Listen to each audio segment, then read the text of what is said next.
नमस्कार दोस्तों। हम लोग कॉन्स्टिट्यूशन ऑफ इंडिया को पढ़ रहे हैं। तो इस वीडियो में जो हम देखेंगे वो देखेंगे कि ये संविधान सभा का जो एक विचार है या उसकी डिमांड है, ये कब किया जाता है और ये गठित कब किया जाता है, क्या क्या उसके बीच में हुआ, उसके बारे में देखेंगे। इस वीडियो को हमने पहले भी बनाकर अपलोड किया था, लेकिन प्रॉब्लम ये थी कि पहला वीडियो था, उसमें हमें नॉइस का कुछ आइडिया नहीं लगा, तो उस वीडियो में बहुत ज़्यादा नॉइस आ रही थी। इसलिए हम इस वीडियो को दोबारा से रिकॉर्ड कर रहे हैं, मतलब अपलोड कर रहे किया है। तो आप लोग इसे देखिए और अंत तक देखिएगा, क्योंकि वीडियो को पूरा देखना ज़्यादा ही ज़रूरी होता है। जब हम किसी भी चीज़ को अंत तक देखते हैं तो हम कंक्लूजन तक पहुंचते हैं कि इसमें से क्या आपने जाना क्या नहीं जाना। जब हम बीच में छोड़ के चले जाते हैं तो हमें आइडियाज नहीं लगते हैं, इसलिए आप पूरा देखिएगा। सीधे अब हम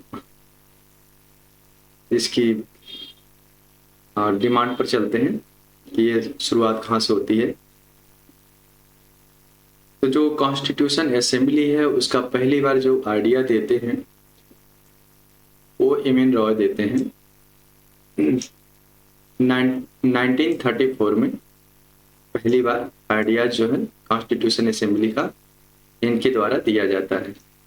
तो एक चीज ध्यान नहीं रखनी है कि ये इम्पोर्टेंट पेपर की पॉइंट ऑफ व्यू से हो सकता है कि ये कभी पूछ ले कि पहली बार संविधान सभा का जो विचार है किसने दिया था, तो ये एम.एन. रॉय है। ठीक है। अब इसके आगे की जब हम बात करते हैं 1935 में, तो इंडियन नेशनल कांग्रेस इसकी डिमांड को रेज करती है, मतलब इसका डिमांड करती है कॉन्स्टिट्यूशन असेंबली का 1935 में। ये ध्यान रखना है कि इस ईयर में इंडियन नेशनल कांग्रेस के द्वारा किया जाता है। इंडियन नेशनल कांग्रेस का नाम इसलिए भी ज़्यादा इम्पोर्टेंट है वो क्योंकि उस टाइम पर इस सबसे बड़ी एक तरह से पार्टी थी जो इंडियन फ्रीडम स्ट्रगल्स के लिए, मतलब जो ब्रिटिश गवर्नमेंट के साथ ये लड़ रही थी। तो ये चीज़ें ध्यान रखना है।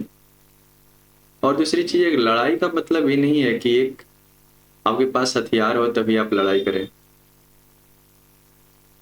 ये परिस्थितियां तय करती हैं कि आपको हथियार से लड़ाई करनी है कि नहीं करनी है। तो इसलिए लड़ाई का जब भी नाम आता है इंडियन फ्रीडम स्ट्रगल के टाइम पर, ये जरूरी ये कभी नहीं समझना कि उसमें फाइट जबरदस्त वो वाली हुई है, गोलीबारी वाली, है ना। यहाँ पर एक तरह से जो इंडियन नेशनल कांग्रेस वगैरह में जो लीडर्स वगैरह थे सभी के शांत शांत प्रभाव के थे, तो आंदोलन के द्वारा ही करते थे। तो हम चलते हैं आगे। आप इसी कड़ी में क्या है, जब हम ये देखते हैं कि 1938 में पंडित जवाहरलाल नेहरू ये डिक्लेयर करते हैं कि जो कॉन्स्टिट्यूशन है वो हम बनाएंगे बिना किसी बाहरी की मदद से। ठीक है। तो ये इम्पोर्टेंट है, इसकी जो डिक्लेरेशन है 1938 में पंडित जवाहरलाल नेहरू के द्वारा किया जाता है कि we will frame our constitution without interference of outsiders. Okay, मतलब एक तरह से ब्रिटिश गवर्नमेंट का बिना मदद लिए ही हम अपने संविधान को बनाएंगे। और दूसरी बात यह है कि जो कॉन्स्टिट्यूशन असेंबली में मेंबर्स इलेक्ट किए जाएंगे या नॉमिनेट किए जाएंगे वो किस पे बेसिस पर होंगे, on the basis of adult franchise. Okay, तो जो संविधान सभा में जब आप आगे पढ़ेंगे मेंबर का इलेक्शन या नॉमिनेशन, तो आप उसमें पाएंगे कि जो मेंबर प्रांतों से लिए गए थे उनको इलेक्ट किया गया, बाकी रियासतों से क्या करते हैं लोग, नॉमिनेट करते हैं। तो इसमें जो ये डिक्लेयर करते हैं कि जो मेंबर कॉन्स्टिट्यूशन असेंबली में होंगे, उनको इलेक्ट करेंगे। एडल्ट फ्रेंचाइजी ध्यान रखिएगा। अब जब एडल्ट फ्रेंचाइजी की हम बात करते हैं तो एडल्ट फ्रेंचाइजी क्या कहती है कि एक तरह से ये एलिजिबिलिटी एंड क्राइटेरिया को डिफाइन करती है किसी भी मेंबर्स को वोट देने के लिए। तो ये ध्यान रखना है कि एडल्ट का मतलब होता है वयस्क, ठीक है। तो ध्यान रखिए कि वयस्क मताधिकार की बातें करते हैं, ठीक है। पहले क्या था कि वोट देने का जो एक तरह से राइट था उन लोगों के पास था जो बहुत पढ़े लिखे शिक्षित हों, है ना, तो वही वोट दे सकते थे। जैसे ब्रिटिश गवर्नमेंट जब थी, मतलब वो शासन कर रही थी तब की बातें हैं। अब अपने यहाँ क्या है कि वर्तमान टाइम पर यूनिवर्सल फ्रेंचाइजी चलती है ना। यूनिवर्सल का मतलब होता है सर्व, है ना, सर्व मताधिकार, मतलब 18 साल के ऊपर के सभी लोग एलिजिबल हैं वोट देने के लिए। उनके साथ कोई भेदभाव नहीं होता है अपनी कंट्री में। तो इसमें लिखा हुआ है चीजें ना, without discrimination by the caste, class, colour, religion और जेंडर। मतलब वो चाहे जो भी हो, अगर इस देश के नागरिक हैं, 18 साल के ऊपर उनकी उम्र है, तो वो एडल्ट मतलब कह सकते हैं उनके पास वोट देने का अधिकार है, वो वोट देंगे। तो ये इंपॉर्टेंट चीज क्या है कि अपने यहाँ यूनिवर्सल एडल्ट फ्रेंचाइजी चलती है ना, तो ये ध्यान रखना है। अब आगे चलते हैं हम। अगली बातें हैं कि अब 1940 की बात करते हैं। तो उसमें क्या है कि अगस्त आफर के टाइम पर जो डिमांड कर रही थी Indian national Congress constitution assembly को बनाने की, तो ब्रिटिश गवर्नमेंट क्या करती है, इस डिमांड को एक्सेप्ट कर लेती है, ठीक है। अब एक्सेप्ट हो जाने के बाद 1942 में स्टैफोर्ड क्रिप्स को ब्रिटिश गवर्नमेंट भारत भेजती है एक प्रपोजल के साथ। और उस प्रपोजल में जो डिमांड्स होते हैं, मतलब वो एक तरह से जो वो लोग बातें कहना चाहते हैं एक तरह से, तो उसके बारे में हम बताते हैं कि उनकी जो बातें थी कि पहली चीज तो ये थी कि वो चाहते थे कि जो इंडियन लीडर्स हैं वो क्या करें, सेकेंड वर्ल्ड वॉर में उनका सपोर्ट करें, ठीक है। और दूसरी जो बात थी वो थी कि कॉन्स्टिट्यूशन असेंबली को वो गठित करने की जो बात है वो वर्ल्ड वॉर सेकेंड की बात करेंगे। दो बातें हो गई। और तीसरी बात ये है कि वर्ल्ड वॉर के बाद ये भारत को, मतलब ब्रिटिश इंडिया को डोमिनियन स्टेटस का दर्जा देंगे, ठीक है। और जो चौथी बात थी ये थी जो कॉन्स्टिट्यूशन बनेगा वो सिर्फ एक ही कंट्री का है। यहाँ पर सेपरेट कॉन्स्टिट्यूशन की इस प्रपोजल में कोई बातें नहीं थी, ठीक है। अब प्रॉब्लम क्या होती है, अब हम उसको देखते हैं। पहली चीज ये है कि जब ये सपोर्ट मांग रहे थे भारतीय लीडर से वर्ल्ड वॉर में, तो अपने लोग इसको एक सिरे से खारिज कर देते हैं, क्योंकि वो फर्स्ट वर्ल्ड वॉर का नतीजा उनको याद था कि इन लोगों ने हेल्प करी और उसमें धोखा खा गए। तो ब्रिटिशर पर धोखा मतलब भरोसा नहीं किया जा सकता, ठीक है, कि वो अपने वादे पर टिके रहेंगे। तो ये सारे रीजंस की वजह से ये लोग, इनका टारगेट वर्ल्ड वॉर से हम लोग का तो ऐसे भी नहीं था, हम लोग को तो अपनी इंडिपेंडेंस चाहिए थी। तो इसलिए ये चीजें जो लीडर्स हैं इसको रिजेक्ट कर दिए, मतलब मना कर दिए पार्टिसिपेट करने से। दूसरी प्रॉब्लम थी महात्मा गांधी जी का अपना पॉइंट ऑफ व्यू। वो चाहते थे कि अब जो भारत है, मतलब ब्रिटिश इंडिया है, अभी फुल इंडिपेंडेंस मिले इसको, जबकि ब्रिटिश गवर्नमेंट कह रही थी कि हम वर्ल्ड वॉर के बाद डोमिनियन स्टेटस देंगे। महात्मा गांधी इस बात से सहमत नहीं थे, ठीक है। अब बात आती है तीसरी। जब ये कॉन्स्टिट्यूशन असेंबली की बातें होती हैं तो वहां पर कॉन्स्टिट्यूशन ऐसा नहीं है कि दो कॉन्स्टिट्यूशन बनाने की बात हो रही है, एक ही कॉन्स्टिट्यूशन की बात चल रही है। तो मुस्लिम लीग क्या करता है, इस प्रपोजल को रिजेक्ट करता है। वो कहता है कि हमको क्या चाहिए, सेपरेट कॉन्स्टिट्यूशन चाहिए। आफ्टर वर्ल्ड वॉर तो उनका ये था कि मुस्लिम लीग के लिए एक अलग कॉन्स्टिट्यूशन असेंबली हो और बाकी जो हैं उनके लिए अलग हो। मतलब एक तरह से कह सकते हैं कि ये लोग पार्टीशन के पक्ष में थे कि जो ब्रिटिश इंडिया है, पड़वार के बाद जब इंडिपेंडेंस एक्ट वगैरह पास हो तो ये है कि ये चाहते थे कि जो ब्रिटिश इंडिया है दो पार्ट में डिवाइड हो, एक इंडिया बने दूसरा पाकिस्तान बने और दोनों की अलग अलग कॉन्स्टिट्यूशन असेंबली हो और वो लोग अपना इंडिपेंडेंटली कॉन्स्टिट्यूशन को बनाए। तो ये सारे मुद्दे थे जो एक स्टेफोर्ड क्रिप्स का जो प्रपोजल है इस वजह से पूरा रिजेक्ट कर दिया जाता है। तो जब ये रिजेक्ट होता है तो स्टेफोर्ड क्रिप्स इंग्लैंड लौट जाता है, ठीक है। और जब ये लौट जाता है इंग्लैंड तो महात्मा गांधी इसके बाद अगस्त में स्टार्ट करते हैं क्वाइट इंडिया मूवमेंट।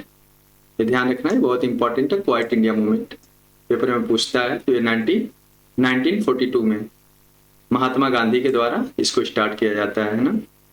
तो पेपर में एक क्वेश्चन पूछ सकता है कि क्वाइट इंडिया मूवमेंट कब स्टार्ट हुआ था। पहला आंसर 1942। दूसरी चीज कि किसने स्टार्ट किया था, तो महात्मा गांधी, ठीक है। तो ये इंपॉर्टेंट है। अब हम लोग बात करेंगे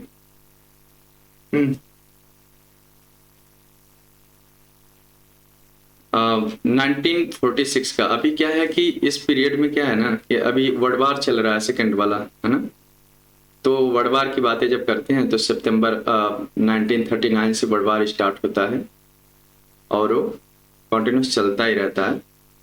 फिर अगस्त 1945 तक चलता है, ये वर्ल्ड वार बंद होता है, ठीक है।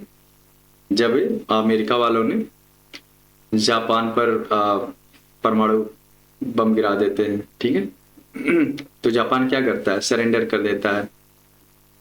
तो ये चीजें हैं। पहले तो वर्ल्ड वार ही खत्म हुआ, ठीक है। वर्ल्ड वार के खत्म होने के बाद अब हम बात करते हैं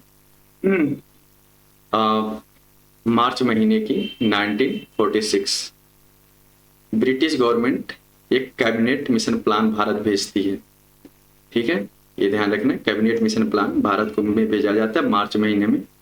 और उसमें 3 जो मेंबर होते हैं उनका नाम है लॉर्ड पैथिक लॉरेंस, ये उस टाइम पर भारत का सेक्रेटरी था। और दूसरा जो इंसान है स्टोफर्ड क्रिप्स, इसको हम लोग 1942 में देख ही चुके थे इसके प्रपोजल को। उस टाइम पर बोर्ड ऑफ ट्रेड का प्रेसिडेंट था, ठीक है। और जो तीसरा बंदा है ये AB अलेक्जेंडर, ये फर्स्ट लॉर्ड ऑफ द एडमायरलिटी था, ठीक है। तो ये जो कैबिनेट मिशन प्लान मार्च महीने में आता है उसमें 3 जो एडमिनिस्ट्रेटिव स्ट्रक्चर है मतलब जो ब्रिटिश इंडिया ने पहले अपना चला रहे थे, उसके बाद जो इसमें जो प्लान में जो प्रपोजल दिया था एडमिनिस्ट्रेटिव स्ट्रक्चर को ये 3 पार्ट में डिवाइड करना चाहते थे, ठीक है। तो इसमें क्या है, जो जैसे कह सकते हैं ना कि आप एक तो इसमें दिया हुआ है नॉर्थ वेस्ट जोन, ठीक है, और ईस्टर्न जोन और सेंट्रल पोर्शन, ठीक है। तो एक पूरा एडमिनिस्ट्रेशन को 3 पार्ट में डिवाइड करके एक तरह से सबको अलग अलग पावर देना चाहते थे, ठीक है।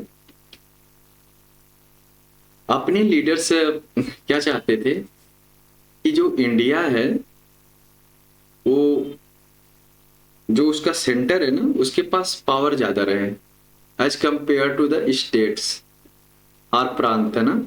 उस टाइम पर क्या था, स्टेट्स तो नहीं थे आजादी के पहले। तो जो अपने इस समय हम लोग राज्यों को देखते हैं वो सभी अलग अलग प्रांतों में बटे हुए थे, रियासतों में बटे हुए थे, है ना। तो उन सबका एक पार्टीशन करके अलग अलग एडमिनिस्ट्रेटिव पावर देना चाहते थे। तो इस बात से अपने जो इंडियंस लीडर्स थे, मतलब एक तरह से मुस्लिम लीग से अलग, वो इस बात से सहमत नहीं थे। उनका पक्ष सिर्फ सेंटर को ज्यादा पावर देना था एज कंपेयर टू द प्रांत और रियासतों के। तो और मुस्लिम लीग का पक्ष क्या था? मुस्लिम लीग ये चाहती थी कि जो पावर है, जहां पर पॉपुलेशन, मतलब उनका डिमांड था on the basis of population of the minority and the depressed class. Okay, तो जहां पर इनकी पॉपुलेशन है माइनॉरिटी और डिप्रेस्ड क्लास की ज्यादा, वहां पर उनको पावर ज्यादा दिया जाए। ठीक है, लेकिन कांग्रेस सॉरी जो अपने अदर्स लीडर्स थे वो इस बात के पक्ष में नहीं थे। तो ये जो प्लान है एक तरह से फेल हो जाता है। ठीक है, तो सहमति बन नहीं पाती है, ये कैबिनेट मिशन प्लान रिटर्न होता है, वो भेजती है। दूसरा कैबिनेट मिशन प्लान, इनकी on the basis of demand of Muslim league and Indian leaders. Okay, तो क्या करते हैं कि जो डिमांड है इन लोग की, उसको ब्रिटिश गवर्नमेंट एक्सेप्ट कर लेती है, जो सेंटर को ज्यादा पावर देंगे। और इनका जो डिमांड था कि हम अलग कॉन्स्टिट्यूशन बनाएंगे, मुस्लिम लीग का सेपरेट नेशन की मांग कर रहे थे, तो सारी चीजें एक्सेप्ट कर लेते हैं लोग। इन सभी के एक्सेप्ट होने के बाद ये जो जून महीने में कैबिनेट मिशन प्लान आता है, उसको एक्सेप्ट करने के बाद अब क्या होता है? बात होती है अब कॉन्स्टिट्यूशन असेंबली को गठित करने की। तो नवंबर 1946 में कॉन्स्टिट्यूशन असेंबली गठित हो जाती है। ठीक है, उसमें जो 389 लोगों को इलेक्ट या नॉमिनेट करके मेंबर बनाया जाता है कॉन्स्टिट्यूशन असेंबली का। ठीक है, तो जिसमें से 296 लोग जो होते हैं प्रांतों से इलेक्ट किए जाते हैं, और बाकी जो मेंबर बचे हुए हैं उनको रियासतों से नॉमिनेट किया जाता है। ठीक है,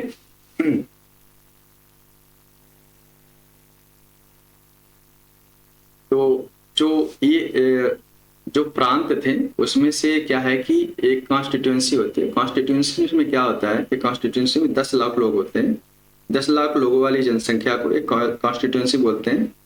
तो उसमें से एक मेंबर उनका रिप्रेजेंटेटिव होता है, जो कॉन्स्टिट्यूशन असेंबली में इलेक्ट करके लिया गया था। ठीक, और रियासतों से क्या किया? सीधे नॉमिनेट कर दिया गया। ठीक है, ये चीजें ध्यान रखनी है। जो पहली मीटिंग होती है कॉन्स्टिट्यूशन असेंबली की, वो 9 दिसंबर 1946 को होती है, और उसके जो प्रेसिडेंट होते हैं सच्चिदानंद सिन्हा जी होते हैं। ये अस्थायी प्रेसिडेंट थे उस टाइम पर कॉन्स्टिट्यूशन असेंबली के।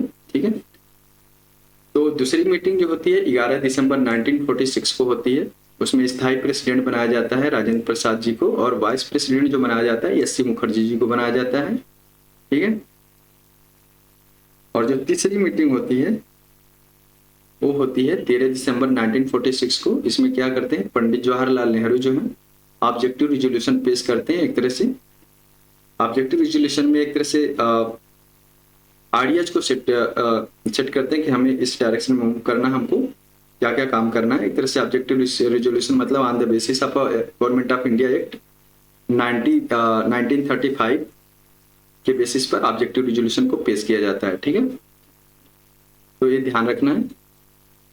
तो इस ऑब्जेक्टिव रिजोल्यूशन को 22 जनवरी 1947 को एडॉप्ट कर लेती है कॉन्स्टिट्यूशन असेंबली। तो ये सारी जो कहानियां हैं, पहली चीज तो इम्पोर्टेंट क्या है, 9 दिसंबर को पहली मीटिंग होती है।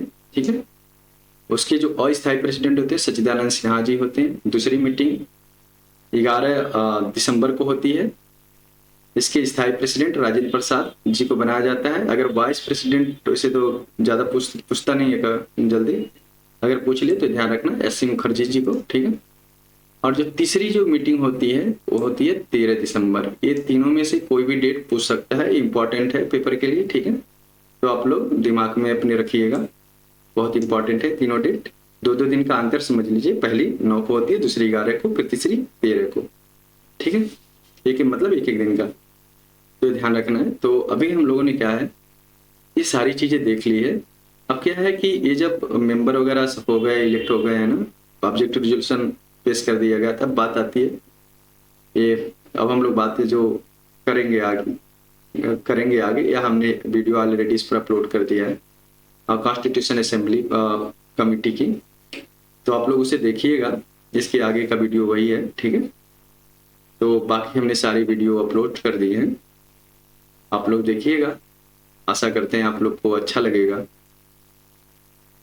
और हमारा वीडियो देखिए, लाइक करिए, सब्सक्राइब करिएगा और हमारे साथ जुड़े रहिएगा। तो